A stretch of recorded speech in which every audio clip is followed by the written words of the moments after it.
All right, my mic's working. That's good. All right, so first up, I'm going to do a bit of an introduction.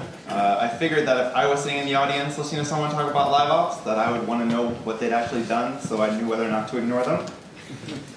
So I started off at I've done a lot of publishing. So I started off in publishing at a company called GPotato. I ran the 3 games in kind of the center area. So the center area is kind of the games I ran specifically, and on the far left are games that I advised or helped my friends with or colleagues. So I worked on about 5 games at GPotato. At Area Games, I worked on about 7 or 8. And then at Kabam, I worked on a whole bunch, all over the place. Mostly, though, on Dragons of Atlantis. All this, giving a lot of feedback to my colleagues and friends is really where I got the experience there, but they also give it back. So overall, quite a few games under my belt. And at Space Ape, I worked on Rival Kingdoms and Transformers. So on Rival Kingdoms, when I came on, it was a bit after launch. They kind of did some live ops, but we had to really kick things into gear. So I'll talk a little bit about what we did to get live ops running on Rival Kingdoms and where it's at now. And on Transformers, I had a luxury I never had before. I got to actually figure out some of the live ops before the game went live, which is really nice. Alright, so since I'm guessing a lot of people here may have never worked with live ops or has any idea what it is or how people run it, I'm going to do kind of a lot of live ops 101 stuff. If you know it really well, I'm sorry you have to sit through it. If you don't, hopefully you'll learn a lot. So I've been asked a couple times to define what live ops is, and this is the definition I kind of like, which is do what needs to be done for a live game to be successful, but most people don't like that, especially managers, because it's way too vague. So I came up with this one, which is a bit more specific. So design, create, execute events and promotions to maximize revenue and player happiness while minimizing fatigue and content burn. It's a bit of a mouthful, but I didn't want to make 2 sentences. So why do we do this? Live ops is super agile. I'm guessing almost everyone here does their game development in an agile format. We can pivot on an hour. Every company I worked at has had a different scale of time for their live ops. Some companies do like a monthly cadence, some do a weekly, some daily. At Kabam, we did things by the hour. So it really varies, but we can be incredibly agile. We're also very scrappy. If you've ever worked with a good live ops person, you can look at your game and say, oh, there's nothing in there to sell. And a good live ops person could be like, no, there's tons in there to sell. So it can really help shine some light on where your game is strong, especially if someone's had experience with that in the past. And we're really quite adaptive. We should be able to help you find ways to not only improve your game, but also take what you have and possibly sell it in other ways or look at it from different directions. So for live ops, this is kind of an overview of the workflow. So I'll talk about all these parts a little bit in more detail, but this is kind of like the whole loop. Because it's just like game development, we iterate a lot. Live ops is tons and tons of iteration, on a scale that usually leaves the game development in the dust because we learn from day to day, from hour to hour, to week to week. So usually what I like to do first is establish a framework, which I'll talk about in more detail, which goes into a database, which you use to design either promotions or events, sales, and that kind of thing. Put that into the game and see what comes out. And then you really need to take a look at the data. So we have all kinds of data. These are all the things we use at Space Ape. We use Swerve, Tableau, Amazon Redshift, Logstash, Kibana, SQL, all these tools. But there's also one kind of right here, which is I shoved in there because originally the slide was for a more technical thing, but the community is super important. So we have a really strong CCS team here, a lot of VIP management, which I think Mitchell will touch on more later. But listening to the community is one of our most valued assets. So then we take all the information, plug it back into the framework, and it should feed into itself for adjusting and balancing. So these are kind of the 3 core things for live ops if you're starting out. You need to have a framework, you need to understand what estimated value is, I'll go over it, and you need to have some kind of format for designs. So framework, a framework provides kind of a consistency. This is really important in live ops. If you are all over the place with your value proposition, no one's going to want to buy anything. So if I offer a bundle one day that has awesome items in it, and then I offer one the next day, but I have no idea what they're worth, then I can't tell you you should buy either one because they're inconsistent. So that's the key thing that you get out of a framework. Also, if you adjust your framework, you should be able to, it should automatically adjust your your database, which should adjust everything else that you've tied into it. So it's really good for wide, sweeping changes without having to change everything little by little. And it also should, feed into your other tools. So what is a framework I'm talking about? So let's take item T, T for triangle, super witty. I'm going to say item T is $1 because it's easy to multiply things by $1. So the first thing to do is identify what are the dimensions of value for item T. So for me personally, it might vary for you guys, but the value of a triangle is the number of angles. It has to have 3. That's really important. The length of its sides, and whether it's symmetrical. I personally prefer symmetrical triangles, but if I sauce these guys, it's okay. It seems a bit silly, but it's easier to do kind of a made-up one than actually show you the stuff from our games, because it might be more complex. So then, I'll assign kind of modifiers to these values. So we say, to me personally, the number of angles is the most important, so I've given it an 80% modifier. The length of the side, I can live without, length being equal. And symmetry, that's more important to me.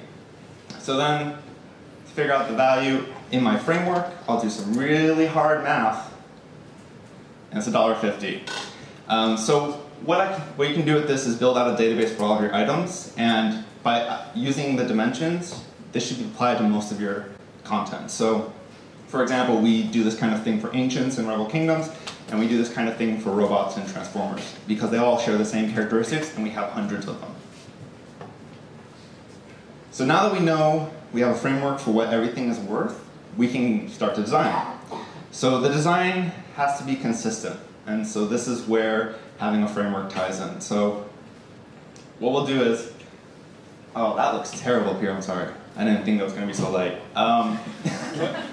So first we'll pick out some of the items. We usually have a theme, a structure to what kind of mystery chest or gacha or promotion we're trying to run. And we'll give these items a weight. This is an example from Rebel Kingdoms.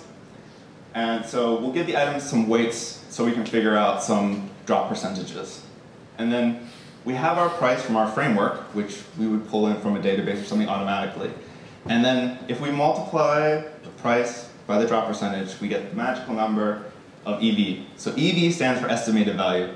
And this is, it's a number you have to take with a grain of salt. It's really important to try and remain consistent in your estimated value, but it's not really a useful number. It's not something you should be quoting to your data team. Like, they're going to have real numbers, like statistically significant stuff. This is a number that we've kind of made up to help you balance the game, make sure that your bundles and all of your content is consistent. So if we summarize all of the EV of each item, we'll end up with the total estimated value of the bundle. And what we usually reference this is as a percentage. So this bundle specifically, if we were selling it for 299 hard currency, it would be 453% EV. So usually what I like to do is, before a game is live, we establish what EV percentage do we want to run this game at. And some games you might have to run it higher, some games you might have to run it lower, and it really depends on the content you're selling. So if you're selling a game that maybe they throw troops out and the troops die, you're going to want to have a higher EV because the content literally kills itself. If you have a game where the content's permanent, like Transformers, you're going to want to have a lower EV because once they get a new robot, that's it. I can't really sell them the same robot again. So that's EV, and basically you can use estimated value to design all of your events, all of your bundles, all of your promotions, and it allows you to present a really consistent front across the game. So this is an interesting one because in some companies, events equal monetization, and monetization doesn't equal events. Personally, I think they're kind of two sides of the same coin. So the way we try and run things is we try to balance them out. I'll have a few slides a bit later about cadence and how we structure the schedule of our events, and that really ties into this. So what I'm referring to under event and monetization is fatigue. How willing is a player to continue to do that same thing over and over again? So events, they usually act as very good sinks, and we're usually a bit stingy on the taps there because anyone can participate in an event. Whereas in monetization, it's mostly a tap because they're paying for it. And for gross bookings, some of our events are specifically designed not to generate gross bookings. They're specifically designed to engage players. We don't expect to make any money from them, but we'll complement them with a very compelling promotional aspect.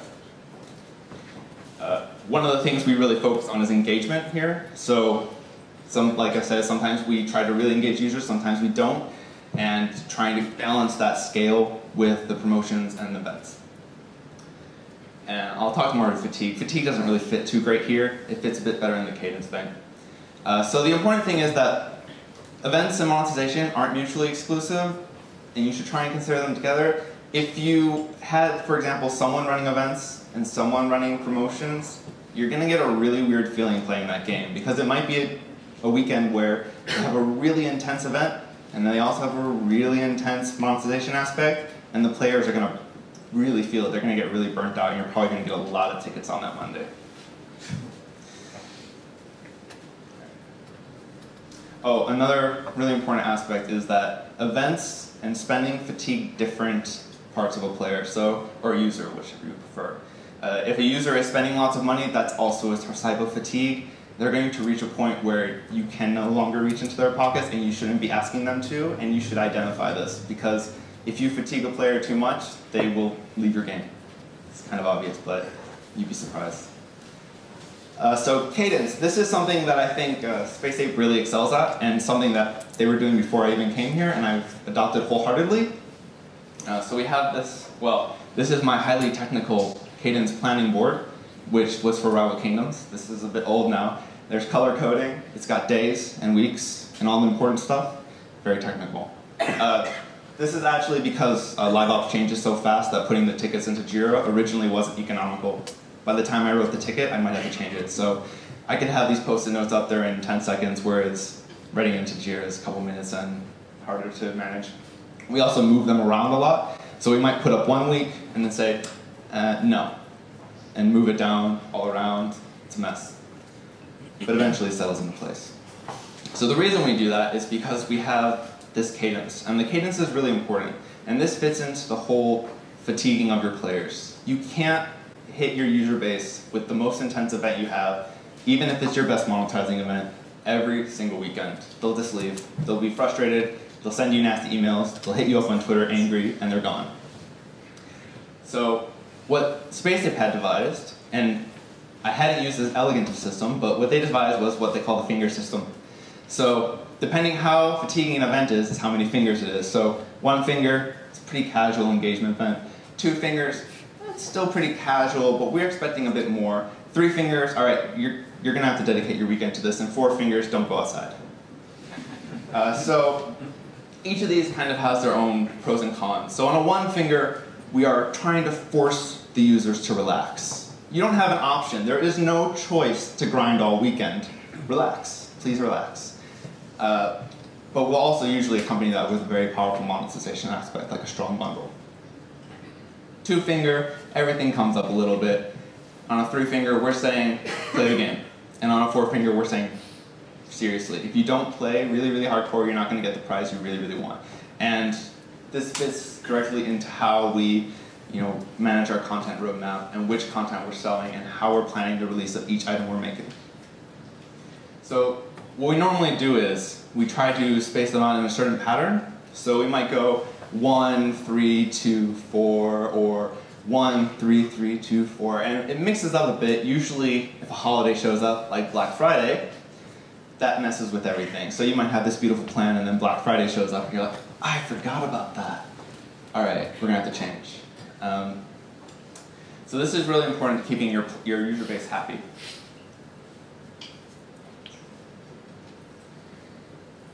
I'm talking faster than I expected.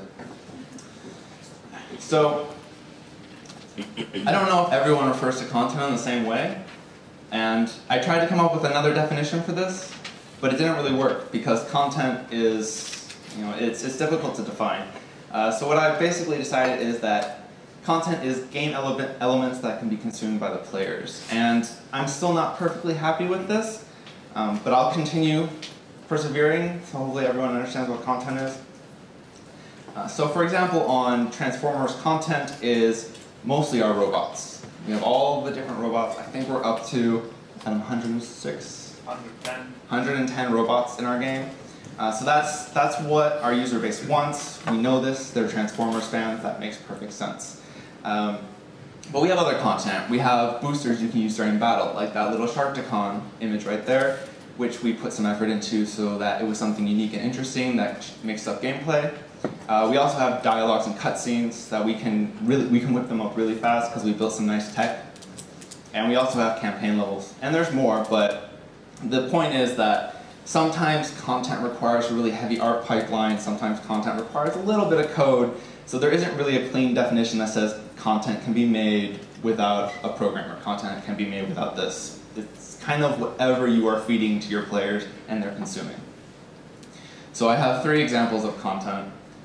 This is illegible, but it's a dialogue between 2 robots. We can write this up in a text file, get it into the game, and it can be out there whenever we want, basically. And the Transformers fans love this because we're telling the storyline that they watched as kids, we're building on it in our own way, we're retelling old stories they love, and to us this is basically free. It's very engaging, they really like it, and it costs us almost nothing. Then there's campaigns. Campaigns definitely cost us more because we have to design them. So we usually reserve these for more important aspects of the game. This specific campaign is introducing you to the concept of combiners, which is when 5 to 6 robots merge together to make a really big robot that smashes stuff. And it was fantastically done, but it also took our designer a lot of effort to get done. And players consume this content incredibly fast. So for every hour that Adam puts into this content is a minute for the players. So from our point of view, it's very expensive. And then there's kind of the king of content, which is events. So for us, we run these events, which are, this one particular is a totalizer event, or a tiered type of event. We have quite a few different flavors of this. We can have leaderboard components turned on or turned off. We can have prestiging turned on or turned off, so you can loop through the prizes multiple times. And what we do is we try to combine these elements in different ways to make different types of events to engage players with different prizes. And at first you think, oh, that feels really shallow, but you can clearly tell the events that are highly engaging the players and the ones that aren't. And for me, from my perspective, it's a checkbox of turning on one thing or turning off another thing. So the events are really king, and we've kind of seen this on Transformers because we've seen a really high participation rate. So basically 70% of all eligible players for our events participate in them. And when they participate, they usually do about 15 to 20 battles in the event, which is pretty good. So the events are our main form of content and engagement. It's also one of our main forms of disseminating content in a kind of scarcity model. So this is an example from Arcade's early days. This kind of showing how content can really drive revenue. So this was our first event, I believe, Force of Nature, where we worked with the ancient Yagumo, and we got a nice bump out of that.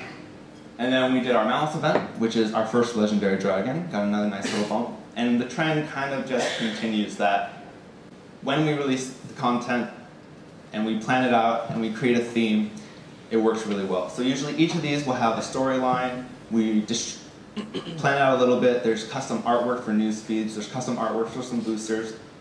There's bundles and chests and the whole accompanying accoutrement and everything. So it worked really well. So we continue to do this, of course. So on Transformers, our product manager made a really insightful decision in its development, which was, hey, let's do Gacha. Because we have lots of bots. And it was actually a very, very good decision. So when we started off on Rival Kingdoms, the original plan was, yeah, let's do Gacha. Yeah, Gacha's good. But Rival Kingdoms wasn't quite made for Gacha. So it didn't quite work. So Rival Kingdoms originally, each ancient, like Daji here on the left, only had one rarity. They were either superior, rare, epic, and then eventually released legendary. So one of the first things we did on Rival Kingdoms is we introduced ascension materials, like the item below Daji, and this allowed you to change their rarity, which was something players really wanted. They might identify with a certain ancient, really like the way that that ancient skills worked, and so we gave them that option to make that ancient more powerful. On Transformers, every bot automatically has 4-star levels. So there it is, I have a lot more content now. hundreds more content.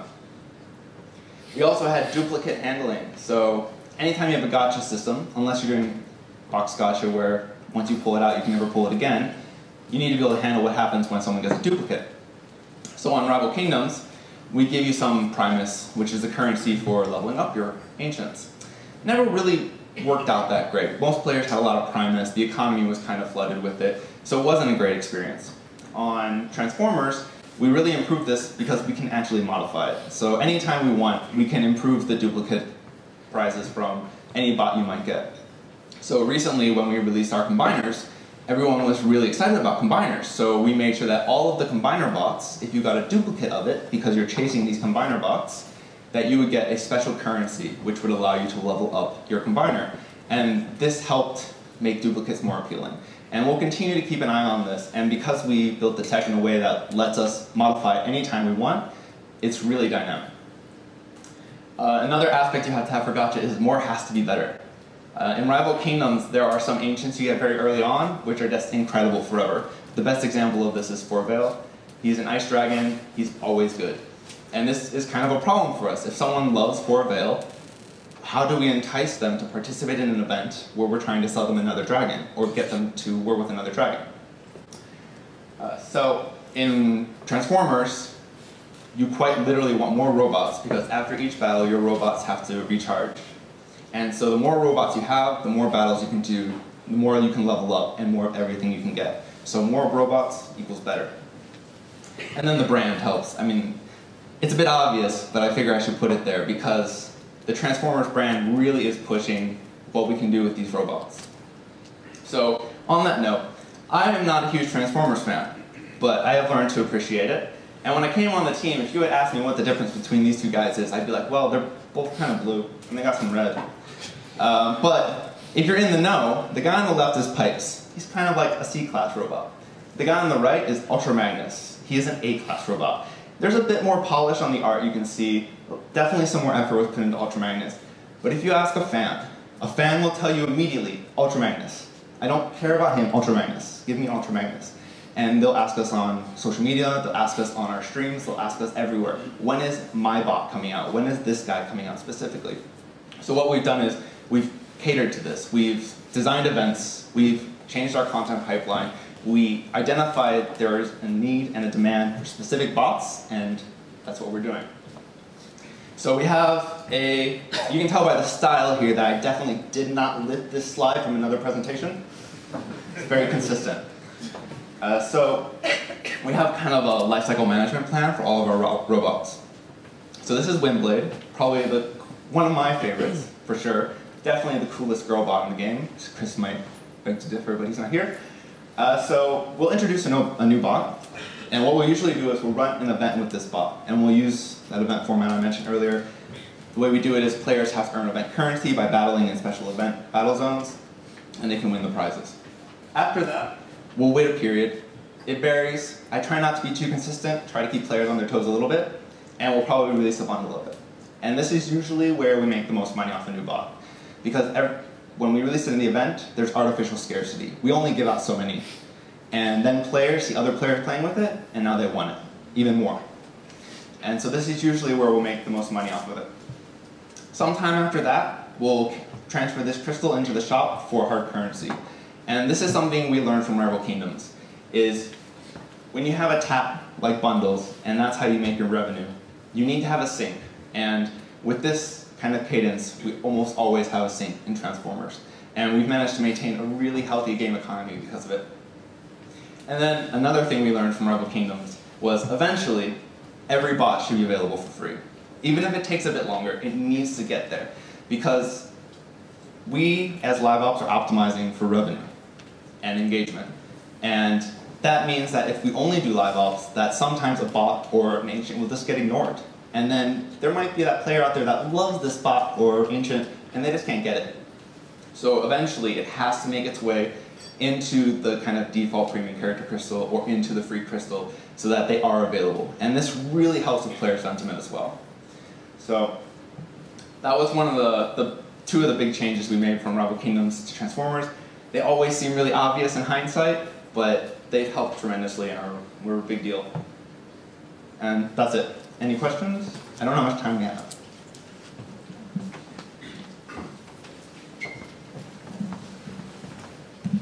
Hi there. Hello. The timescale for going to free in the last slide there, what was your timescale? Like, as in 2 to 3 weeks goes into premium, but how long would you wait before you go to free? Usually when it enters the premium one, we do the free one at the same time. Because the premium one has 3 and 4-star bots, but the free one only goes up to 3-star bots. So we can always have that 4-star one in the premium character crystal. Hey, so the way you've described this so far is very much looked at the whole player base as one cohesive unit. To what degree do you kind of like split them up when you're thinking about events? To what degree do you aim particular events of players who are more engaged with play less, who spend more? And kind of also in this, do you have any concept of kind of inverse of player fatigue, or sort of like insufficient, like kind of churning because there's not enough to buy? Sure.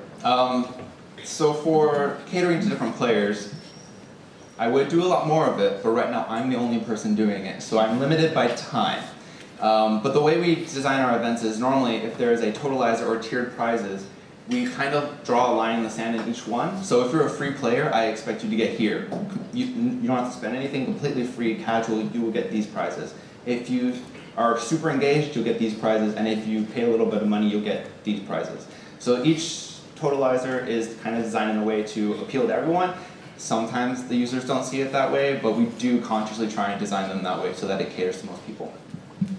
Can you talk to a little bit kind of the team structure? So how Live Ops kind of fits into the rest of the activities, features versus Live Ops, resources, kind of very different cadence, right? Sure.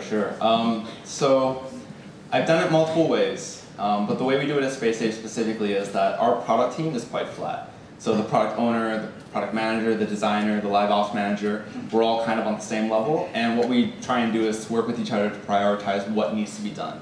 If I have enough content that I don't need anything in the next sprint or the next client, and I can give that sprint wholly to develop a new feature that makes the product owner happy, so be it. But it really hinges on the communication of that. So we don't usually run into any trouble, but yeah, it's more of a team interpersonal bargaining. I say bargaining, but it's not really bargaining because we usually agree. But yeah, it's not too hierarchical. I've worked at Ecobam, it was much more, here's your content from the development team, and we would go, all right, well, we'll do what we can with that. And that did start to shift over time, but the way we do it here is a bit more beneficial. Luckily, we don't have this kind of Live Ops versus everyone else mentality that I've had in a lot of other companies. We're really well integrated, so like if I say, hey, that's really not going to make us any money, it's not going to be a fight. It's going to be, okay, well, tell me why, let's talk about it, and we kind of just negotiate it. So usually when we do get a feature out, most parties are pretty happy. I don't know if you really clearly mentioned it. Do you segment events? Or did you experience it? So we don't, not specifically. So we have some requirements on events. We'll say things like, oh, you really need to be this HQ level, or you really need to be, have this bot or this thing. But we don't do demographic-specific events. And previously, when I've worked with companies that try to do very regional-specific promotions, Live Ops, you need a much bigger team, and you need 5 to 10 people, usually someone for each country, if you really want to gain the benefits from that. And we're just not large enough to support that. Thank you. It's actually a good segue because we do a lot of targeting to some extent on the bundles and promotions, which is going to be Fred's topic in a second. So, but yeah, it's more focused on the sales and promotions than the actual event. All right, thank you very much.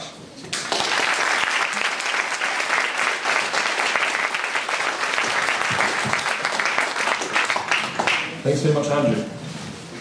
Hi. So,